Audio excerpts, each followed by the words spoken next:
प्रशंसा हो और स्तुति भी पिता और पुत्र आत्मा की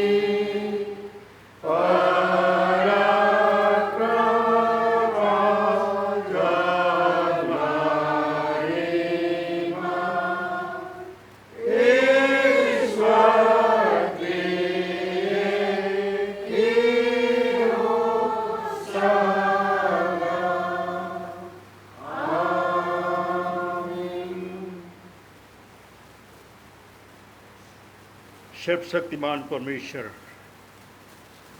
तू ही ने सारी सृष्टि को बनाया। हम तेरा धन्यवाद करते हैं प्रभु जी, और तूने यह सबक दिन दिया कि हम तेरे भवन में आके हम तेरी स्तुति महिमा करने सकते हैं। वो जो आत्मा के अभिषेक को दान कर और हम सबको पवित्र कर कि हम तेरी उपासना रूह और सच्चाई के साथ करें और हमें आशीषित कर। हमने मांगा है तेरे बेटे यीशु के नाम में, आमीन।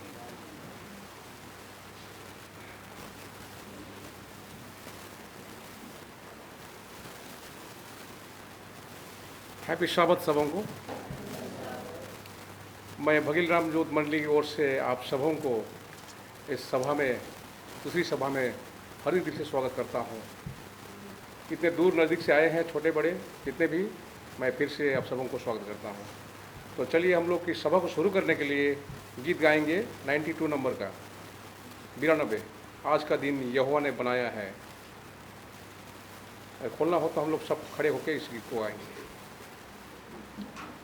आज का दिन यहोवा ने बनाया है, हम इसमें आनंदित हो, आनंदित हो।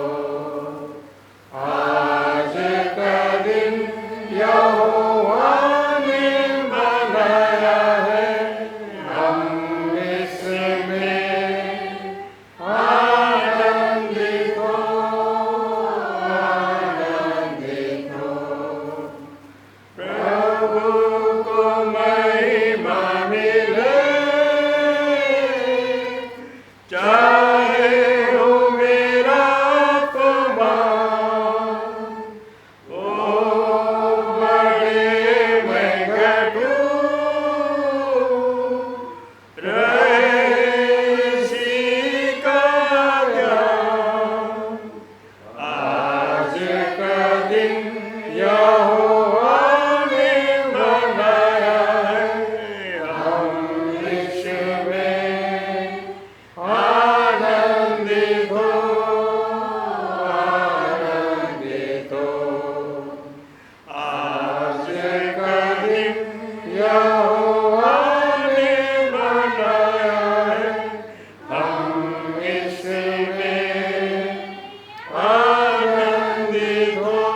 करें।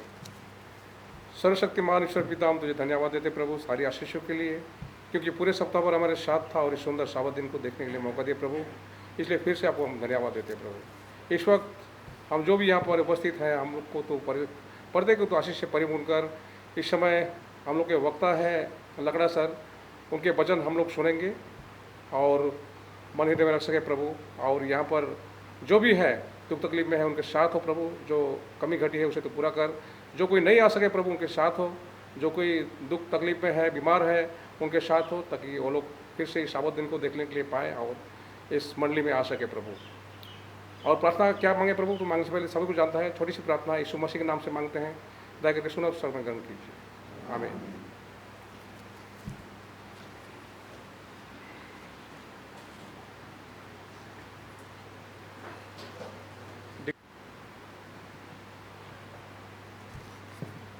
आप सबको यीशु सा है और हैप्पी साबत।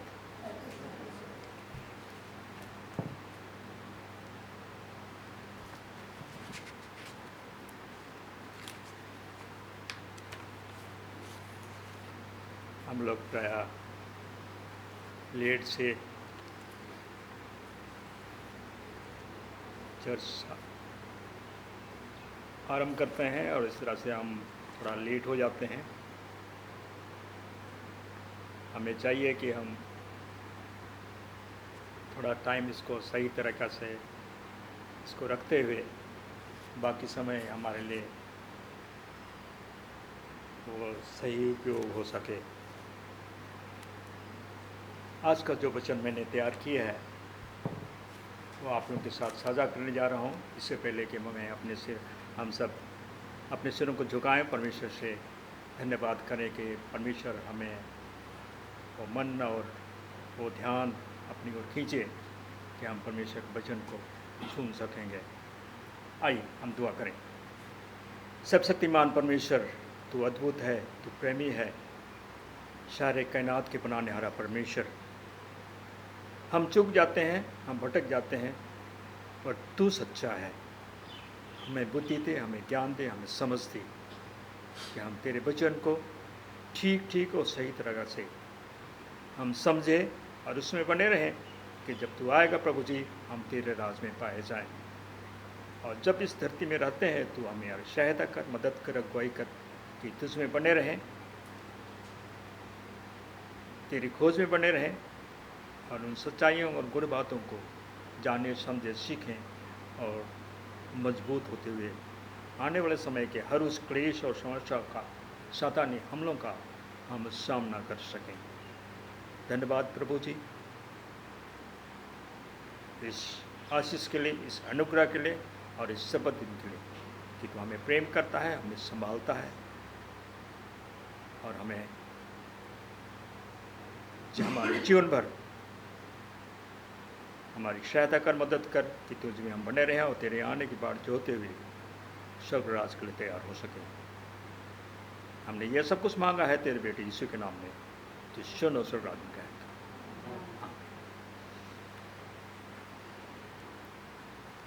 और एक सूचना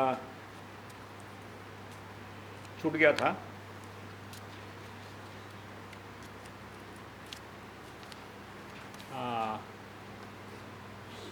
चर्च सर्विस के बाद महिलाओं से रिक्वेस्ट है कि उनका वुमेंस डे ऑफ प्रेयर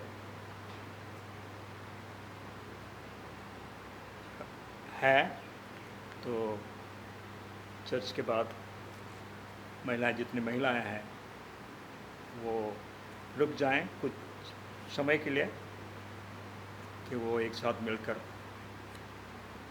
वह अपनी दुआ अदा करेंगे और उस सप्ताह जो ठहराया गया उसके मुताबिक परमेश्वर के साथ उस उपस्थिति का आनंद लेंगे। Women's day of prayer.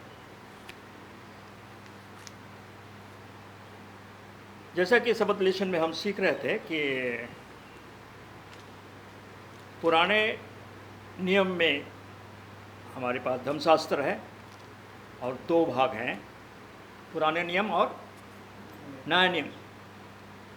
तो बहुत सारी कलीसियाएं जो है वो पुराने नियम को वो थोड़ा दरकिनार करती है और वो चाहते हैं कि वो केवल नया नियम के मुताबिक इसको ज़्यादा महत्व देते हैं।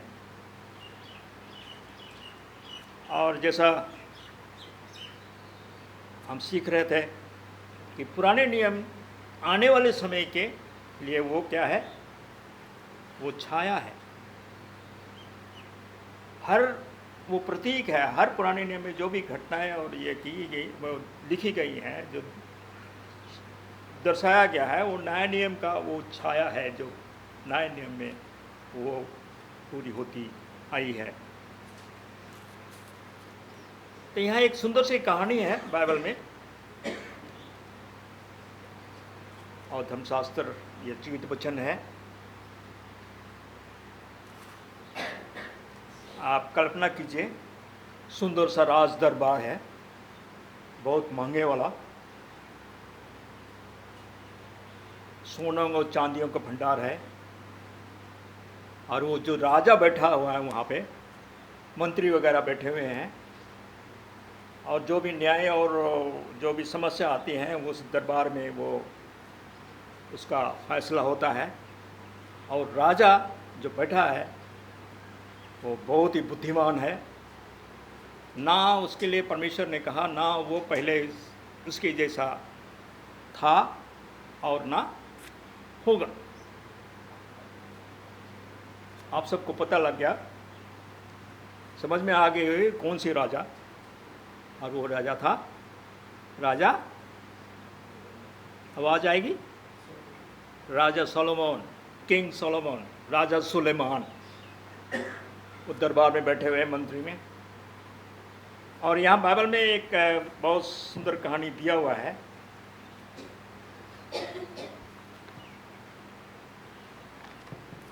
पहला राजा, उसका 2,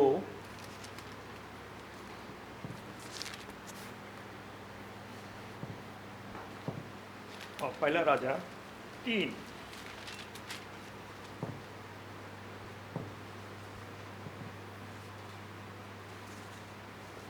सुलेमान का अद्भुत न्याय। यहाँ पे कहानी दी हुई है कि 2 महिलाएं उसके सम्मुख खड़ी हुई, ना उनके साथ कोई गवाह है, वो अपनी समस्या को लेके आए, और जब न्याय होता था तो कोई गवाह तो होना चाहिए, तब जाके उस न्याय का फैसला होगा कि वो एक दूसरे को दोष लगाती हैं तो कौन सा सिद्ध होगा। यहाँ पे दिया है कि ये दोनों स्त्री एक ही घर में रहती थी, और इसके संग घर में रहते हुए उनका एक स्त्री का बच्चा हुआ, और फिर तीसरे दिन दूसरे स्त्री का बच्चा हुआ। और ये दोनों महिला आई हैं और राजा के पास आके कहने लगी, हम तो संग ही संग थी, और हम दोनों को छोड़ घर में और कोई भी ना था, और इनका दोष क्या था। और रात में इस स्त्री का बालक इसके नीचे दब के मर गया। एक स्त्री बता रही है कि इसका बच्चा दब के मर गया, और इसने मरा हुआ बच्चा, जिंदा बच्चा अपने पास ले ली, और मरा हुआ बच्चा उसको दे दी। जब रात को वो जिसके गोद में मरा हुआ बच्चा रखा दिया गया था, वो जो उठी तो बच्चे को दूध पिलाने के लिए, तो बच्चा हिलडुल नहीं रहा है। तो बच्चा उसको ध्यान से देखी, क्या बात है। तो माँ, ऐसी माँ जो अपने बच्चे को क्यों नहीं पहचानेगी।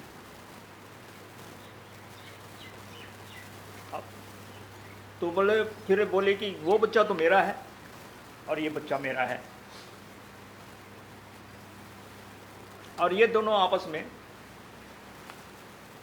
जिसका बच्चा मरा हुआ था वो दावे कर रहे हैं कि ये जो जिंदा बच्चा है वो मेरा है। और राजा के पास वो वहाँ पर आए, और वहाँ समस्या खड़ी हो गई कि ये क्या बात है, ना किसी ने देखा, क्योंकि रात को ये घटना घटी और रो पीट के, और जब सवेरे हुआ तो राज दरबार में वहाँ पे आए कि राजा के पास चलो फैसला किया जाए,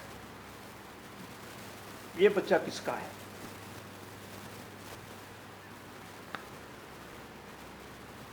ना कोई गवाह, ना किसी ने देखा।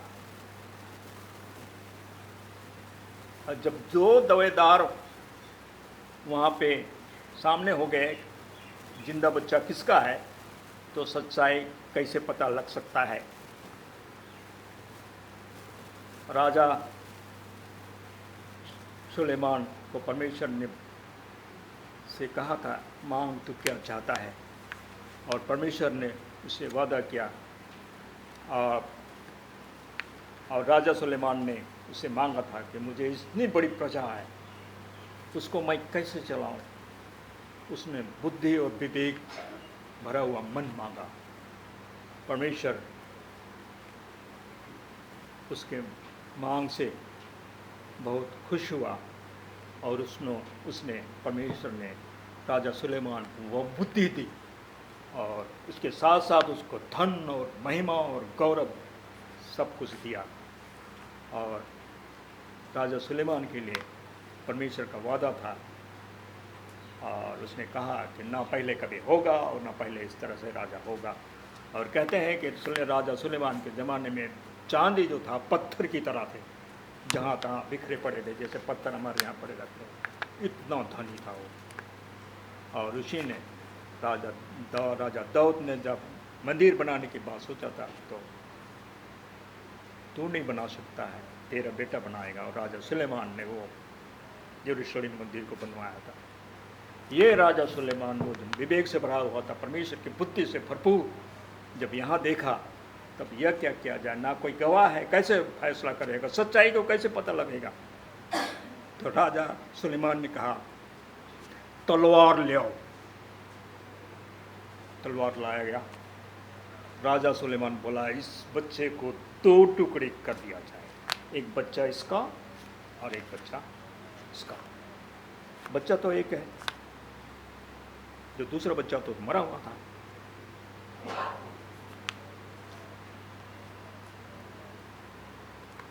अब यहाँ खलबली मच गई, सारे अवाक हो गए। बच्चा को 2 टुकड़े करेगा, तो भी तलवार से।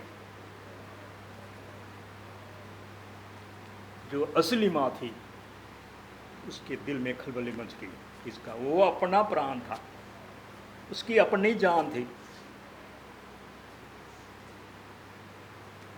माँ अधिकार छोड़ सकती है, क्योंकि बच्चे के जिंदगी का सवाल है। जब माँ, जिसका बच्चा असली बच्चा था, वो बोला, नहीं महाराज, नहीं महाराज, रहने दो, बच्चा उसी को दे दो, बच्चा उसी को दे दो, मैं मान लेती हूँ मेरा बच्चा मरा हुआ। सबको नजर आ गया, सबको समझ में आ गया बच्चा किसका था। जब दावेदार 2 हों तो सच्चाई कैसे पता लग सकता है। सच्ची माँ वो है जो अधिकार छोड़ सकती है, क्योंकि उसके बच्चे का जीवन का सवाल है। मीडिया भरी पड़ी है, हमारे मोबाइल में समाचार, न्यूज़ तरह तरह के आते हैं, किस्म किस्म। चर्च में लोग मोबाइल लेके आते हैं बाइबल के बदले। बाइबल है, मोबाइल बाइबल नहीं है। और न्यूज़ हम कहते हैं इसमें बाइबल है, हम बाइबल खोल के पढ़ते हैं। संदेश सुनते हैं, तरह तरह के संदेश, बहुत सारे संदेश। कितने बड़े बड़े उपदेशक हैं, कितने कितने संदेश वाहक हैं। ढेरों सारे खबरें, संदेश, कहानी, घटना देखने और सुनने को मिलता है, प्रकाशित होता है यूट्यूब में, फेसबुक में, इंस्टाग्राम में। हम सुन रहे हैं, देख रहे हैं, तो हम जान सकेंगे कि ये मानेंगे कि सच क्या है, कौन सा संदेश सुनाने वाला प्रचारक सही बोल रहा है या गलत बोल रहा है। लगता तो सही है, चंगाई सभाएं अजीब अजीब तरीक़ा से। कैसे परखेंगे कि सच और झूठ क्या है? कैसे जान पाएंगे कि कौन सी कलीसिया सच्ची है? कैसे पहचानेंगे, जानेंगे कि सच्ची कलीसिया कौन सा है, कौन प्रचारक सही बोल रहा है, झूठ बोल रहा है कि सच बोल रहा है? बहुत सुंदर सुंदर संदेश आते हैं, गवाहियाँ आती हैं।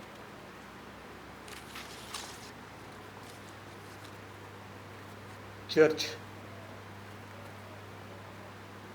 बाइबल में स्त्री किसको दर्शाती है? कलीसिया को। तेल किसको दर्शाती है? पवित्र आत्मा को।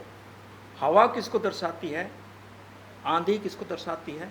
आंधी, लड़ाई और झगड़े और तूफान। और स्त्री चर्च को दर्शाती है, कलीसिया। Pure women, pure church. True women, सच्ची चर्च। करप्टेड वुमेन,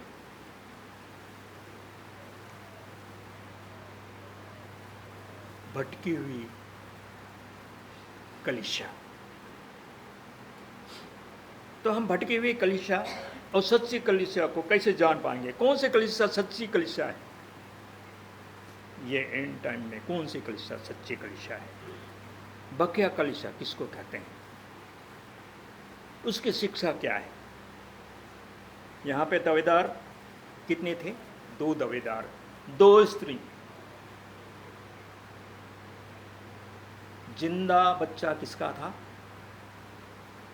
उस स्त्री का जो सच बोल रही थी।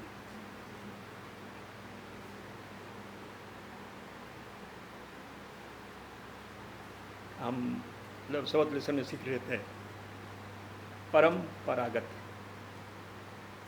झूठी शिक्षाएं, रूढ़िवादी, हम ज़्यादा हमारा ध्यान उधर होता है उसके तरफ। वो उसे बड़ा सा चर्च है, लोग बड़े बड़े लोग आते हैं वहाँ पे। एक प्रचारक बता रहा था, इधर हरियाणा उधर गंगानगर साइड का कोई मेंबर था,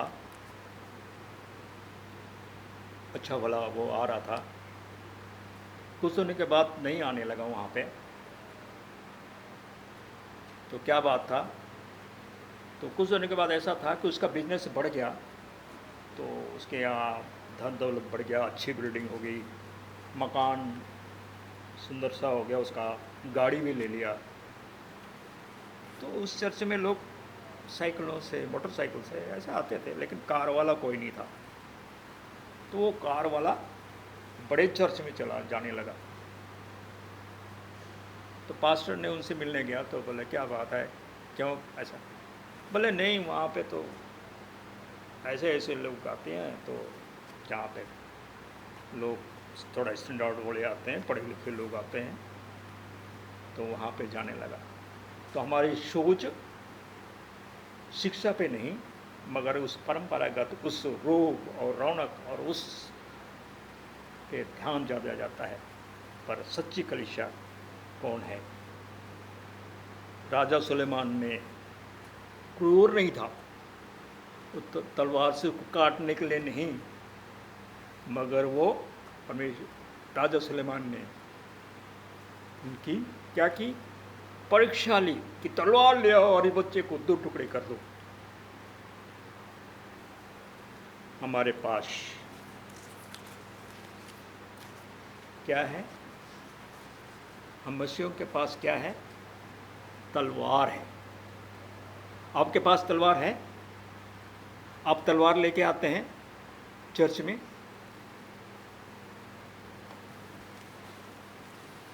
अगर तलवार नहीं है तो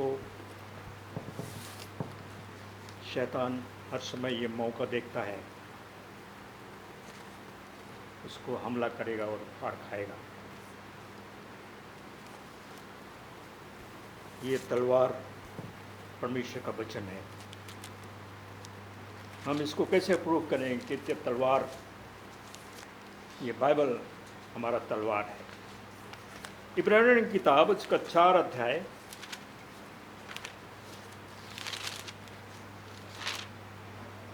उसका 12, हिब्रू चैप्टर 4 वर्स 12, यहाँ दिया है कि उनकी परमेश्वर का वचन जीवित और प्रबल और हर एक 2 धारी तलवार से भी बहुत चोखा है, तेज है। एक तरफ से नहीं मगर दोनों तरफ से, और प्राण और आत्मा को और गांठ गांठ और गुदे गुदे को अलग करके आर पार छेदता है और मन की भावनाओं और विचारों को जांचता है। और शब्द लेसन में हम सीख रहे थे कि परमेश्वर की डर, बुद्धि और ज्ञान वो भंडार है जो जीवन की हर जरूरत की चीज़ें हमारे जीवन में वचन के द्वारा परमेश्वर पूरा करता है।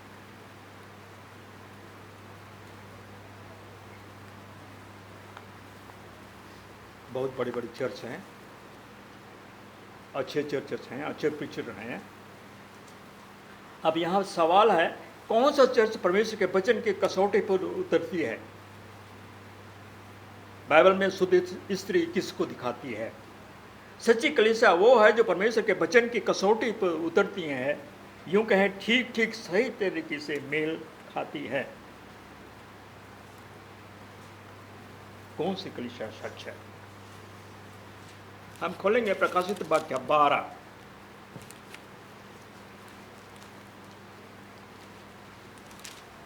उसका 1। इसमें लिखा है, फिर स्वर्ग में एक बड़ा चिन्ह दिखाई दिया, अर्थात एक स्त्री, कलीसिया। मैंने कहा स्त्री, बाइबल में स्त्री किसको बताता है? कलीसिया को, चर्च को, जो सूरज ओढ़े हुए थी और चांद उसके पांव तले था और उसके सिर पर 12 तारों का मुकुट था। यह तस्वीर स्त्री सूरज को ओढ़े हुए है और सिर पर 12 तारों का मुकुट था। जैसा लिखा हुआ है हूबहू अगर हम इस तस्वीर को कल्पना करेंगे तो हमें समझ में नहीं आएगा। ये बाइबल में हर चीज़ प्रतीक के रूप में दिया गया है। जैसे हम सीखते हैं कि एक बोझ बीज बोने वाला निकला और बीज बोते चला गया, मगर वो बीज क्या था? परमेश्वर का वचन। और वो जमीन क्या थी? जो सुनने वाले, उनका मन और उनका विचार और वो समझ। तो यहाँ पे एक स्त्री जो सूरज ओढ़े हुई थी और चांद उसके पांव तले था और उसके सिर पर 12 तारों का मुकुट था।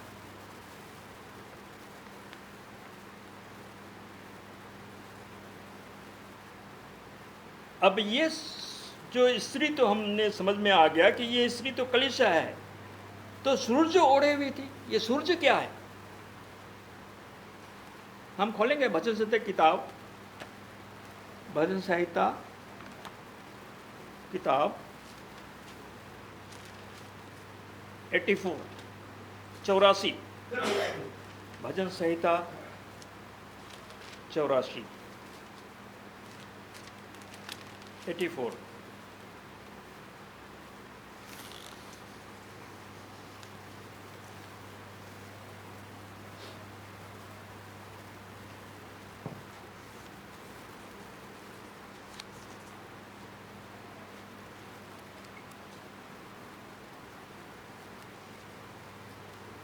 का 11 84 का 84 का 11 यहाँ लिखा है, क्योंकि यहोवा परमेश्वर क्या है? सूर्य और ढाल है। यहोवा अनुग्रह करेगा और महिमा देगा, और जो लोग खरी चाल चलते हैं उनसे वह कोई अच्छी वस्तु ना रखना छोड़ेगा। तो ये कलीसिया जो है वो सूरज ओढ़े हुई थी, और सूरज क्या है? वो परमेश्वर है, परमेश्वर की महिमा से सुशोभित थी, परमेश्वर की महिमा से वो घेरे हुए थी, परमेश्वर की ज्योति से वो घेरे हुई थी। और चांद उसके पांव के तले था। अब ये चांद क्या है? सूर्य का खुद अपना प्रकाश है, और चांद कैसे चमकती है? सूरज के प्रकाश चांद पे आती है और वो सूरज के प्रकाश को प्रतिबिंब करती है। बच्चे इसको पढ़ते हैं स्कूल में।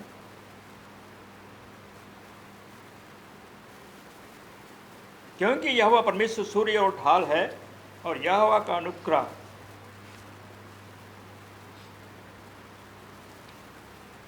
यहोवा अनुग्रह करेगा और महिमा देगा, और जो लोग खरी चाल चलते हैं उनसे वह कोई अच्छी वस्तु रखना छोड़ेगा।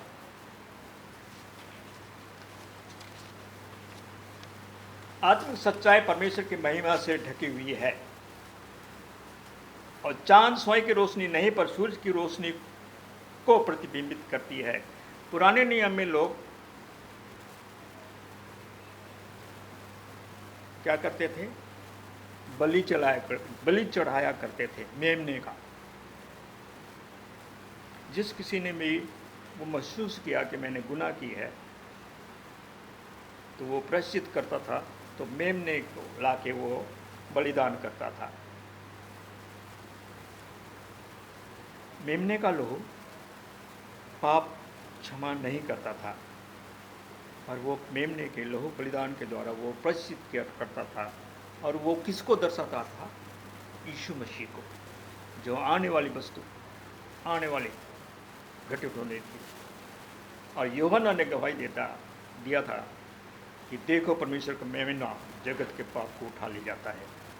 और वो मेमना जो निर्दोष कलंक हमारे लिए, हमारे पापों के खातिर क्रूस पर अपना लहू बहा दिया और अपनी जान दे दी, और तीसरे दिन मृतों में से कब्र में जी उठा और मृत्यु से जय पाई, और हम पश्चाताप और विश्वास करने के द्वारा बचाए जाते हैं। पापों की क्षमा केवल यीशु के लहू के द्वारा ही मिल सकती है। संसार में बहुत से कलीसियाएं हैं जो पुराने नियम को महत्व नहीं देती, और सिर्फ नए नियम का सुसमाचार को ही मानती है और सिखाती है। पुराने नियम आज्ञाएं हैं, ये किसकी आज्ञा कहते हैं? वो यहूदियों की। शपथ, ये तो यहूदी है, ये यहूदियों को मानते।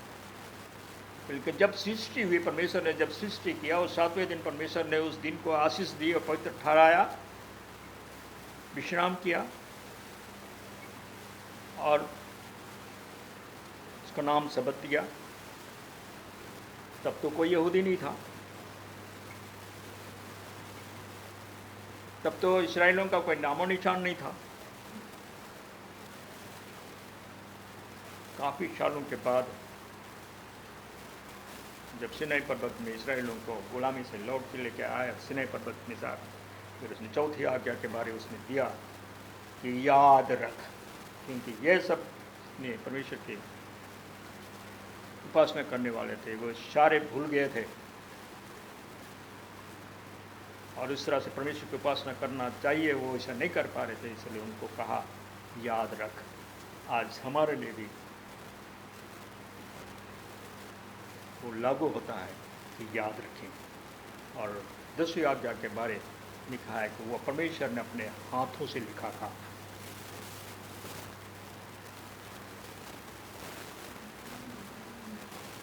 पुराना नियम और नया नियम को विश्वास करती है और मानती है और सिखाती है। पूरी धर्मशास्त्र, पूर्ण बाइबल को मानती है और विश्वास करती है। जैसा कि ये हमारा एडवेंटिस्ट कलीसिया है, इसको बक्की कलीसिया कहते हैं, जो अब तक शब्द को मानती आई है। और बहुत सारे लोग पहले से ही इस शब्द को मानते थे, और बीच में ऐसा हुआ था शपथ को मानने के लिए रोक लगा दी गई थी और उनके लिए उसके कारण शपथ की वजह से बहुत सारे लोग मृत्यु के घाट उतार दिए गए। पुराने नियम में कितने गोत्र थे? 12 गोत्र। और नए नियम में कितने चेले थे? 12 चेले। ये सब सिंबॉलिक है परमेश्वर के वचन को याद करने का। प्रकाशित वाक्य 12 और 5 लिखा है, वह बेटा जनी तो जो लोहे के दंड लिए हुए सब जातियों पर राज करने पर था, और वह बच्चा एकाएक परमेश्वर के पास और उसके सियासत के पास उठाकर पहुंचा दिया गया। हम जानते हैं जब यीशु मसीह का जन्म हुआ और ज्योति से जब ढूंढने आए, जब उनको स्वर्गदूत ने मना किया कि वहाँ से उस रास्ते जिस रास्ते से आए हो वहाँ से मत जाना, दूसरे से निकल जाना। और जब हेरोदेस, क्योंकि उस समय रोम सम्राट थी और उस हेरोदेस वहाँ का इंतजार था, राजा था, और वो नहीं चाह रहा था कि कोई दूसरा राजा हमारे बदले यहाँ पे खड़ा हो। और हेरोदेस नहीं मगर शैतान उसके पीछे काम कर रहा था। उसने नहीं चाहा कि कोई और यहाँ पे हो। शैतान आरंभ से ही परमेश्वर के विरोधी था और इसने हेरोदेस के मन में ऐसा डाला, और उसने ज्योतिषों के कहने बताने के बावजूद, क्योंकि उन्होंने तारा देखा था, ये सारे समाचार किया कि एक उद्धारकर्ता जन्मा है। कौन है उद्धारकर्ता? जब उसको नहीं पता लगा तो उसने ऑर्डर कर दी कि जितने 2 साल से नीचे जितने बच्चे हैं, लड़के बच्चे, सबको क्या कर दो? कत्ल कर दो। कितना हाहाकार मच गया होगा। और परमेश्वर ने स्वर्गदूत के जरिए जोसेफ और मरियम को वहाँ से उनको दर्शन में बताया कि यहाँ से निकल जा। और वह बच्चा एकाएक परमेश्वर के पास और इसके सिंहासन के पास उठाकर पहुंचा दिया गया। 12:4 में दिया है प्रकाशित वाक्य 12 और 4 में लिया है कि वह अजगर उस शिशु के सामने जो चच्चा थी, जब मरियम जन्म देने वाली थी, कि जब बच्चा जने तो उस बच्चे को निगल जाए, खत्म कर दे।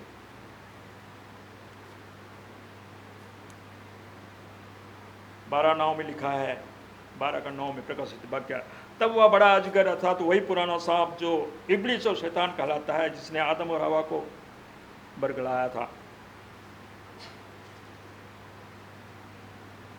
परमेश्वर के विरुद्ध और सारे संसार का भरमाने वाला है, पृथ्वी पर गिरा दिया गया। वह बड़ा अजगर कौन है?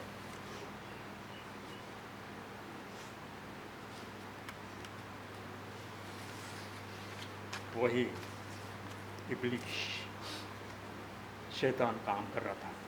शैतान पूरी कोशिश की और पीछे लगा रहा। उसने चाहा कि इस बच्चे को ख़त्म कर दिया जाए। जब उसको पता लगा कि परमेश्वर का वचन लोग तक पहुंचता था, वो निष्कलंक और निर्दोष परमेश्वर का वचन लोग तक पहुंचाता रहा, और निर्दोष होने के बावजूद उस पर दोष लगाया, और यहाँ तक दोष लगाया। और यहूदियों में यह था कि जो दोषी है उसको क्या किया जाए? फांसी दिया जाए। और वो फांसी श्रापित था। तो बुरी से बुरी अगर वो अपराध करे, घिनौना अपराध करे, उसको क्रूस पर ठोक दिया जाता था। और यीशु मसीह पर वही दोष शैतान इस तरह से वहाँ पे ये कर दिया और उस पर दोष लगा दिया। और यीशु मसीह जिसको योना ने पहले कहा था कि देखो परमेश्वर को मेमना जो जगत के पाप को उठा ले जाता है, और यीशु मसीह उस मृत्यु को भी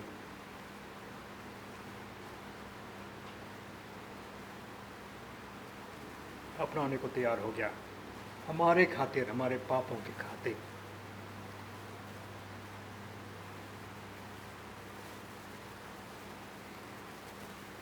और क्रूस पर अपना जान दे दी।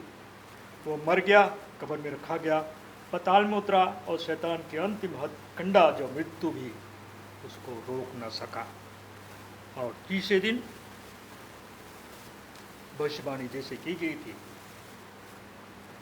जिंदा हो गया। यीशु तीसरे दिन मृत्यु पर विजय हो गया और जी उठा, और हमारा जिंदा खुदा सदा जीवित रहा।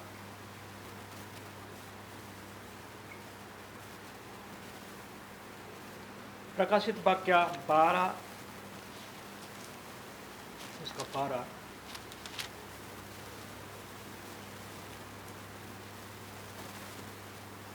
इस कारण हे स्वर्ग और उसमें रहने वालों मगन हो, और हे पृथ्वी और समुद्र तुम पर हाय, क्योंकि शैतान बड़े क्रोध के साथ तुम्हारे पास उतर आया है, क्योंकि जानता है कि उसका थोड़ा ही समय बाकी है। यीशु पर, यीशु के पीछे परमेश्वर के बेटे पर वो पीछे पड़ा रहा जन्म से लेकर, और उसने क्रूस तक वहाँ पहुँचाया। वो सोचा कि मेरा काम खत्म हो गया, मैंने मार दिया। जब यीशु मसीह जिंदा हुआ तीसरे दिन, मृत्यु पर विजय प्राप्त कर ली, शैतान बौखला गया। अब फिर भी वो हार मानने को तैयार नहीं। अब वो गुस्से में है और बड़े क्रोध के साथ तुम्हारे पास उतर आया है, क्योंकि जानता है उसका थोड़ा ही समय बाकी है। और अब वो लोग जो परमेश्वर के वचन को मानते और सिखाते हैं,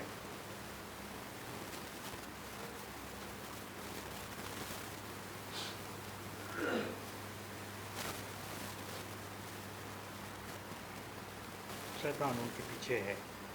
से संतान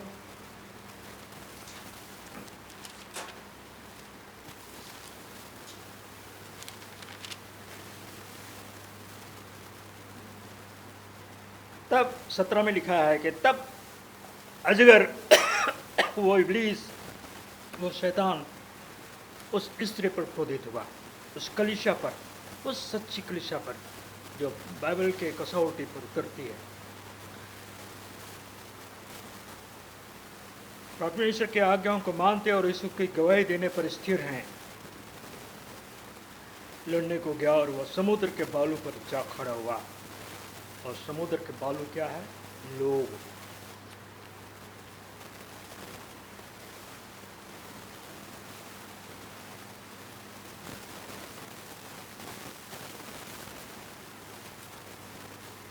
कपड़े का थान जो बनता है ना फैक्ट्री में, शुरुआती जो उसका गुण होता है, जो क्वालिटी होता है कपड़े का, उसका जो रंग होता है, कपड़े का थान बनने के बाद, पूरे लपेटने के बाद, जब उसका लास्ट हिस्सा जो होता है, उसकी क्वालिटी, रंग और उसकी लंबाई और चौड़ाई जो होती है, जितनी भी लंबा होती जाती है, वो उसका वही होता है।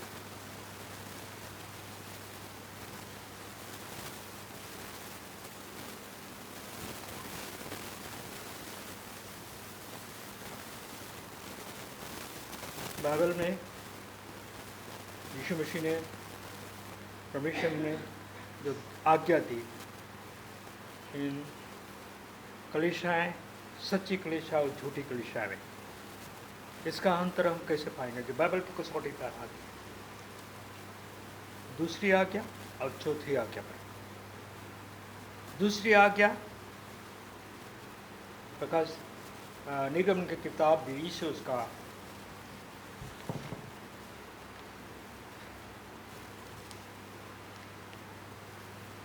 हम खोलेंगे निर्गमन की किताब 20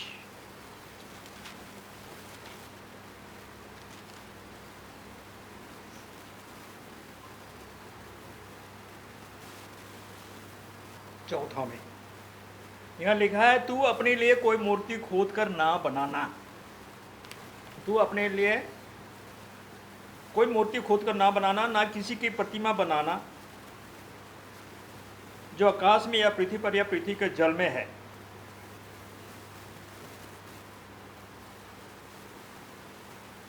यीशु मसीह का क्रूस पे लटकाया हुआ क्या सुंदर सी मूर्ति बनाई होती है, संतों की मूर्ति बनी होती है, पतरस की, मरियम की।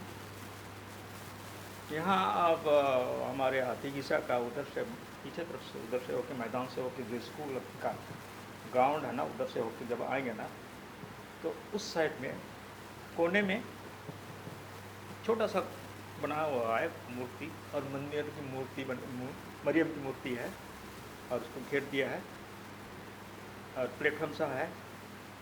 बाहर के लोग आते हैं, वहाँ पे फूल चढ़ाते हैं, फूल रखा होता है। जैसे दूसरे मंदिर में जाते हैं लोग, जाके फूल लेके मंदिर चढ़ाते हैं ना,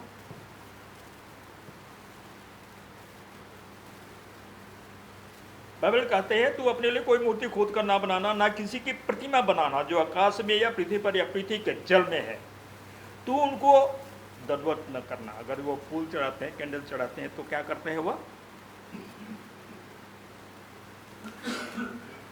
करके ही आते हैं, माथा टेक के आते हैं।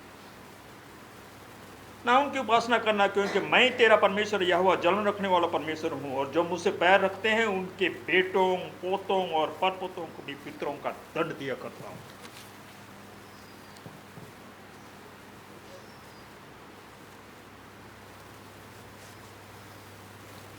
और फिर चौथी आज्ञा कहती है, तो विश्राम दिन को पवित्र मानने के लिए स्मरण रखना। विश्राम को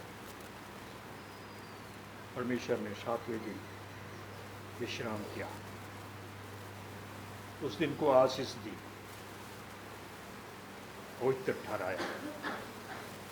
ये परमेश्वर का दिन।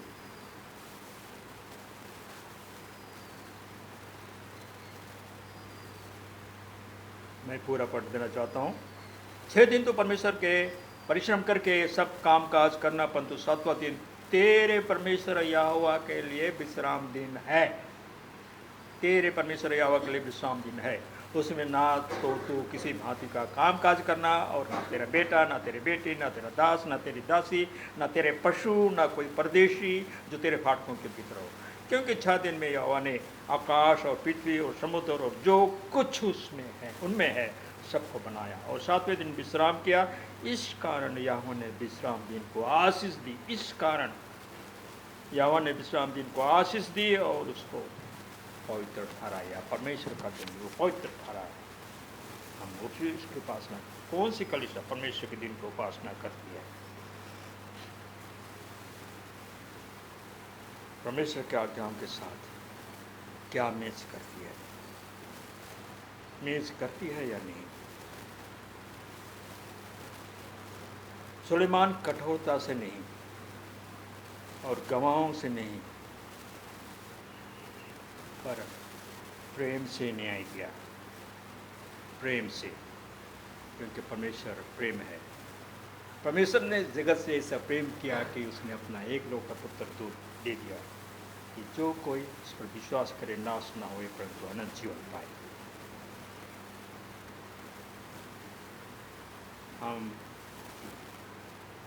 हमें पूरा याद होगा, कंठस्थ याद होगा, यूहन्ना 14:15, यदि तुम मुझसे प्रेम रखते हो तो मेरी आज्ञाओं को मानो। यदि तुम मुझसे प्रेम रखते हो, परमेश्वर से, तो मेरी आज्ञाओं को मानोगे। और जो कलीसिया परमेश्वर की आज्ञाओं को मानती है वो सच्ची कलीसिया है, प्रेम से। और अब हमारा काम क्या है? यह संदेश लोगों तक पहुंचाना है। इसलिए मत्ती 28:19-20 कहता है, इसलिए तुम जाओ और क्या करो?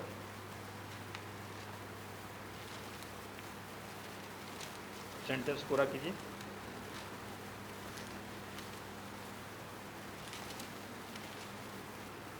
इसलिए तुम जाओ, सब जाति के लोगों को चेला बनाओ और उन्हें पिता, पुत्र और पवित्र आत्मा के नाम से बपतिस्मा दो, और उन्हें सब बातें जो मैंने तुम्हें आज्ञा दी है मानना सिखाओ, और देखो मैं जगत के अंत तक सदा तुम्हारे संग हूं। इसलिए अंतिम जो है परमेश्वर का संदेश है, 3 स्वर्गदूतों का संदेश, 14 उसका 7, परमेश्वर से डरो और उसकी महिमा करो, क्योंकि उसकी न्याय करने का समय आ पहुंचा है, और उसका भजन करो जिसने स्वर्ग और पृथ्वी और समुद्र और जल के सोते बनाए। सारी सृष्टि को उसने बनाया, जिसने सारी सृष्टि को बनाया और अंत किया, और उसमें 7वें दिन क्या किया? विश्राम किया और पवित्र ठहराया। वो शब्द कर ली। सच्ची कलीसिया परमेश्वर के आज्ञा मानती और सिखाती है, और हम इस विश्वास के साथ परमेश्वर में बने रहते हैं, परमेश्वर से डरते हैं।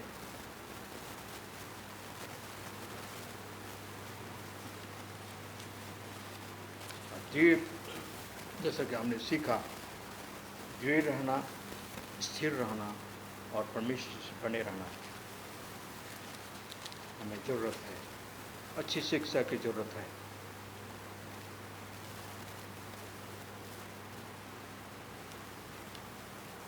बाईस का 12 में लिखता है प्रकाशित वाक्य, देख मैं शीघ्र आने वाला हूँ, हर एक काम के अनुसार बदला देने के लिए प्रतिफल मेरे पास है। मैं ही अल्फा और ओमेगा। ग्रीक जो लैंग्वेज है उसका जो लेटर है वो पहला शब्द है अल्फा, इंग्लिश में ए, अंत में जेड, तो ये अल्फा और ओमेगा। तो इसी को कहते हैं कि पहला और अंतिम, आदि और अंत। कहता है कि धन्य है जो अपने वस्त्र छू लेते हैं।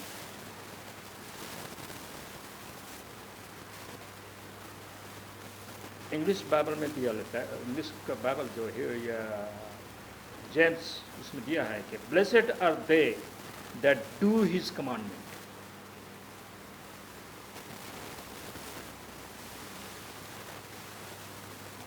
हिंदी बाइबल में इसको इस तरह दिया है, धन्य है जो अपने वस्त्र धो लेते हैं, जो परमेश्वर की आज्ञा को मानते हैं, वो उसके कपड़े क्या हैं? वस्त्र उजले हैं, परमेश्वर के वचन को मानने वाले, क्योंकि उन्हें जीवन के वृक्ष के पास आने का अधिकार मिलेगा और वे फाटकों से होकर नगर में प्रवेश करेंगे। परमेश्वर इस वचन पर हमें आशीष दे। हाँ,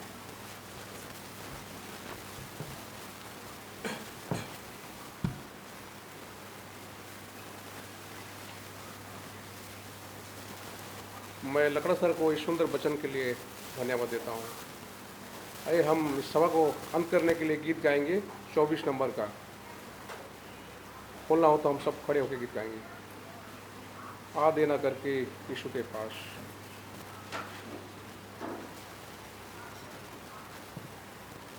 आ देना करके यीशु के पास,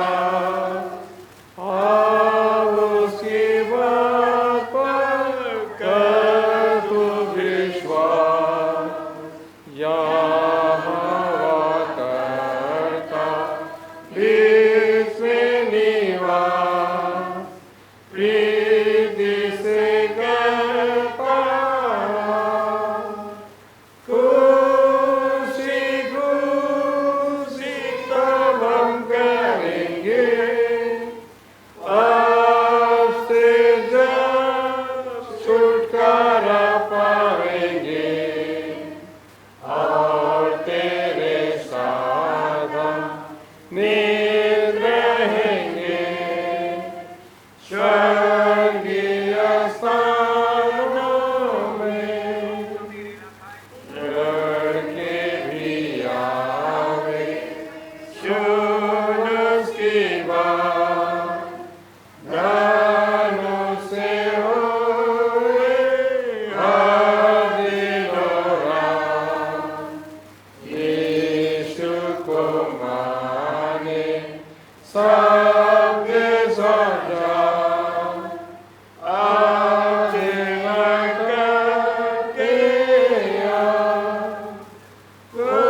हे अपना काम आ मेरे लड़के आ, खुशी खुशी तब हम करेंगे पाप से जब छुटकारा पावेंगे और तेरे साथ नित रहेंगे स्वर्गीय स्थानों में।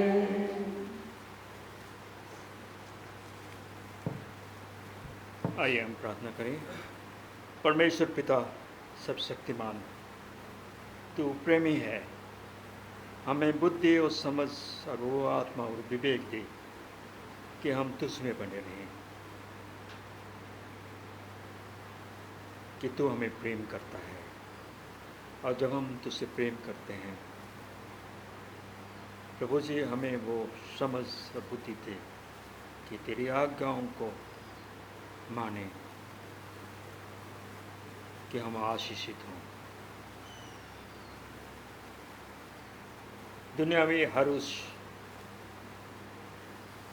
चमक दमक और उस झूठी शिक्षाओं से परे हम उस सच्ची वचन को थामे रहें,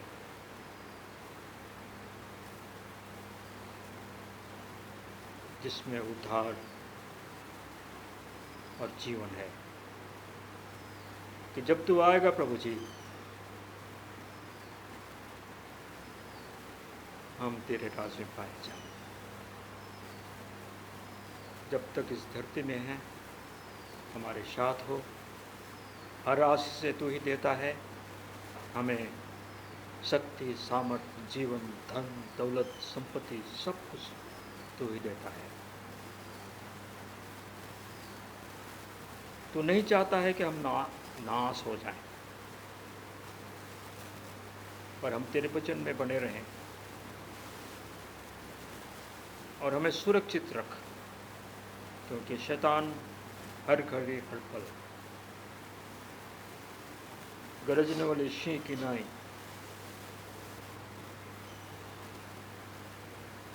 ढूंढता रहता है प्रभु जी। उसे ऐसा मौका ना मिले कि हम उसके चंगुल में फंस जाएं, पर हम तेरी ओर फिरें और तुझ में बने रहें और इस जीवन में केवल ही नहीं पर उस अनंत जीवन में उस अनंत विलास के भागी हो सकें, क्योंकि समय थोड़ा है और तू आने वाला है। हम तेरी बाट जोते रहें और ये संदेश और ये प्रेम और ये खुशी हम और तक साझा कर सकें। ऐसे अनुग्रह और आशीष और पिता की सहभागिता हमें दान करें, कि हम स्थिर रहें, मजबूत रहें और तेरे नाम को ऊंचा करते हुए आनंद के साथ स्वर्गराज में प्रवेश कर सकें। हर गुनाह गलती को माफ कर और आत्मिक और लौकिक उन्नति में बढ़ते हुए बहुत सारे आत्माओं के लिए आस का कान बने।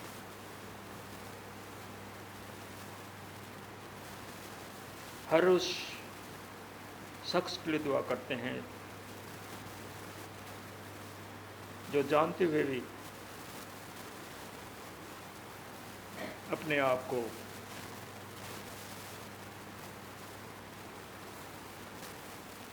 तुझसे अलग या दूर रखा। प्रभु जी उस सच्ची कसौटी पर उतर आए और तुझे तेरी ओर फिरे, कि वो नाश ना हो, कि बचाए ले जाए। हम हर एक के साथ हो, हर गुनाह गलती को माफ़ कर।